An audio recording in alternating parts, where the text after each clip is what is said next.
ఓం శ్రీ గురుభ్యో నమ. గం గణాధిపతయే నమ. శ్రీమాత్రే నమ.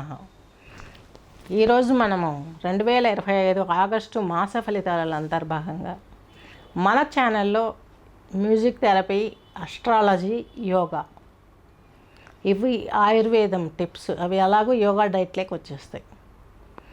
మనకు ఇవన్నీ ఎందుకు కలబోసి చెప్తున్నాను నేను? ముందుగా నా గురించి నేను కొంత ఇంట్రడక్షన్ చేసుకోవాలి. ఒక 10 years బ్యాక్ ఆయుష్ డిపార్ట్మెంట్కి కాంట్రాక్ట్ ఇచ్చింది గవర్నమెంట్, సెంట్రల్ గవర్నమెంట్, యోగాని వరల్డ్ వైజ్ స్ప్రెడ్ చేయమని. అందులో నన్ను ఇక్కడ యోగా ఎగ్జామినర్గా సెలెక్ట్ చేసుకున్నారు. 6 years అందులో పనిచేశాను. తర్వాత బయటకు వచ్చాను. సొంతంగా చేయాలి, ఇంకా అభివృద్ధి చేయాలి సబ్జెక్ట్ అన్న ఉద్దేశంతో వచ్చాను. అందులో మాకున్న సిలబస్లో విజ్ఞాన భైరవ తంత్రం, మా సిలబస్లో కూడా ఇది పెట్టలేదు. కాకపోతే మేము రీసెర్చ్లో తీసుకున్నాము ఈ బుక్స్. ఈ ముందు ఇంకా సిలబస్ ఎస్టాబ్లిష్ అవుతుంది. ఈ బుక్ తీసుకొని మీరు చదివినరంటే మీకే అర్థమవుతుంది నేను మాట్లాడేది వాస్తవమా అవాస్తవమా అని. ఇక్కడ యోగా ధారణలకి, మ్యూజిక్కి, అస్ట్రాలజీకి ఉన్నటువంటి సంబంధాన్ని తెలియజేశారు. ఇది వేదంలోని ఒక పార్ట్, మూల అంశం ఈ బుక్. దీని మూలంగా ఎవరైనా డౌట్ ఉంటే ఖచ్చితంగా ఈ బుక్ని చూపిస్తున్నాను చూడండి. విజ్ఞాన భైరవ తంత్రం. ఈ బుక్ కొని మీరు చదివారంటే నా వీడియోస్ నేను ఈ కాన్సెప్ట్లోకి ఎందుకు తీసుకొచ్చానన్న విషయం మీకు ఖచ్చితంగా అర్థమవుతుంది. మరి ఇప్పుడు మనం ఇంకా మాస ఫలితాలలోకి వెళ్ళగలిగితే అంతర్భాగంగా చూసుకోవటానికి శని భగవంతుడు వచ్చేసి మనకు మిథున రాశిలో ఉన్నారు. రాహువు గారు వచ్చేసి ఈ యొక్క కుంభరాశి సంచారం చేస్తున్నారు. కేతు వచ్చేసి మనకు ఈ యొక్క సింహరాశి, కేతువు, కుజుడు, రవి వచ్చేసి మనకు 17 వరకు సింహంలో, ఇక్కడ మనకు 17వ తేదీ వరకు కూడాను కర్కాటకంలో ఉండి తదుపరి సింహ ప్రవేశం చేస్తారు. తర్వాత శుక్రుడు వచ్చేసి మనకి 20వ తేదీ కర్కాటక రాశిలోకి ప్రవేశిస్తారు మిథునాన్ని వదిలి. బృహస్పతి మాత్రం మిథున రాశిలోనే సంచరిస్తారు. ఇది ఈ యొక్క గ్రహాల యొక్క ఇది. అంటే మనకు ఒక్కొక్క గ్రహము ఏ రోజులలో రాశి మారుతుందని తీసుకున్నట్లయితే 20th నుంచి మనకు రాశులు మారటం స్టార్ట్ అయింది. నెక్స్ట్ వచ్చేసి మిథున రాశి, మిథున లగ్నం. మిథున రాశి, మిథున లగ్నంలోకి మృగశిర నక్షత్రం 2 పాదాలు, ఆరుద్ర 4 పాదాలు, అలాగే పునర్వసు నక్షత్రం 3 పాదాలు కలిపి మిథున రాశి, మిథున లగ్నం కిందికి వస్తుంది. మిథున రాశి, మిథున లగ్నం వారికి మీకు షష్టాధిపతి, సప్తమాధిపతి, దశమాధిపతి అయినటువంటి బృహస్పతి మీకు మీ యొక్క భాగ్యస్థానాన్ని చూస్తున్నాడు.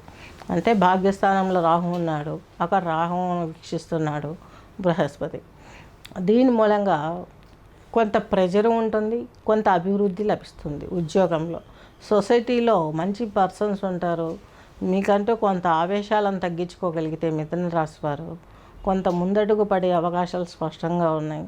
అలాగే దైవ గురువు, రాక్షస గురువు అయినటువంటి శుక్రుడు, గురువు కలిసి మీ రాశిలోనే ఉండడం మూలంగా సొసైటీలో మంచి వారు మంచి సూచనలు కలగజేసే వాళ్ళు ఎదురైనప్పటికీ కూడాను మాసాంతంలో శుక్రుడు రాశి మారిపోయేంత వరకు కూడాను మీకు కొన్ని ఇబ్బందులు ఎదురయ్యే అవకాశం ఉంది. ఎప్పుడైతే మిథున రాశి వారికి మాసాంతంలో శుక్రుడు 2లోకి వస్తాడో 2 నుంచి ఆయన మీకు ఫ్యామిలీ ప్రాబ్లమ్స్ తగ్గిస్తాడు.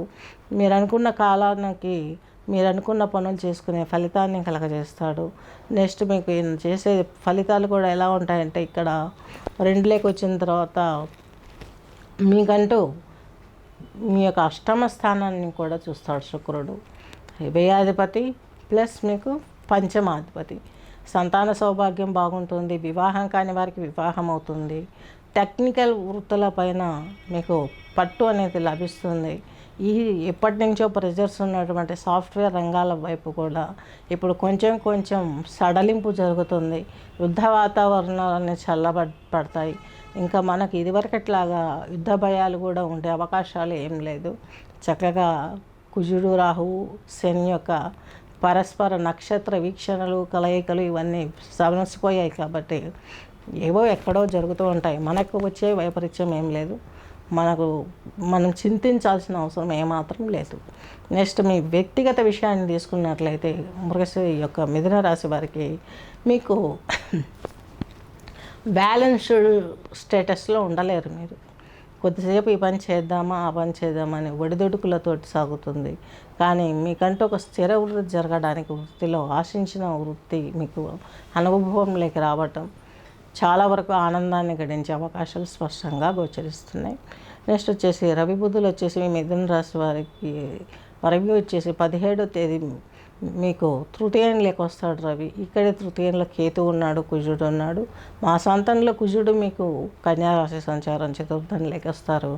ఏది ఏమైనప్పటికీ కూడాను బుధాదిత్య యోగం యోగిస్తుంది.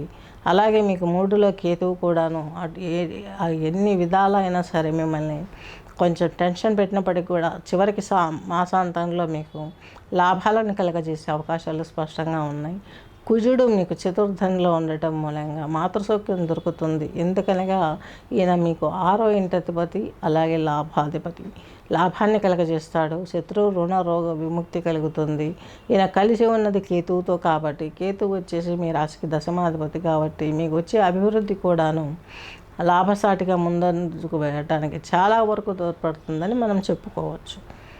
ఏది ఏమైనప్పటికీ కూడాను వివాహాలు, తెల్లని వస్త్రధారణ, అలంకరణకు సంబంధించినటువంటి వస్తువులను సమకూర్చుకోవడం ఇవన్నీ కూడా చక్కగా చేస్తారు.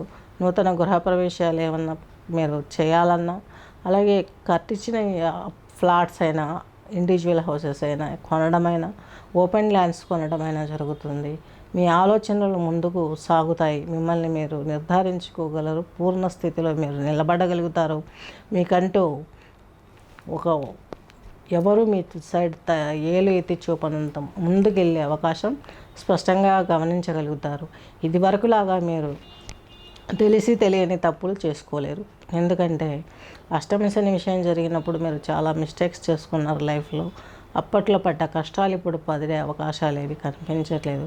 ఆ ఎక్స్పీరియన్స్ మీకు ఇప్పుడు క్యాష్ అయ్యి ఒక్క ధన రూపమే కాకుండా అన్ని విషయాలలో లాభసాటిగా జరిగే అవకాశాలు స్పష్టంగా గోచరిస్తున్నాయి.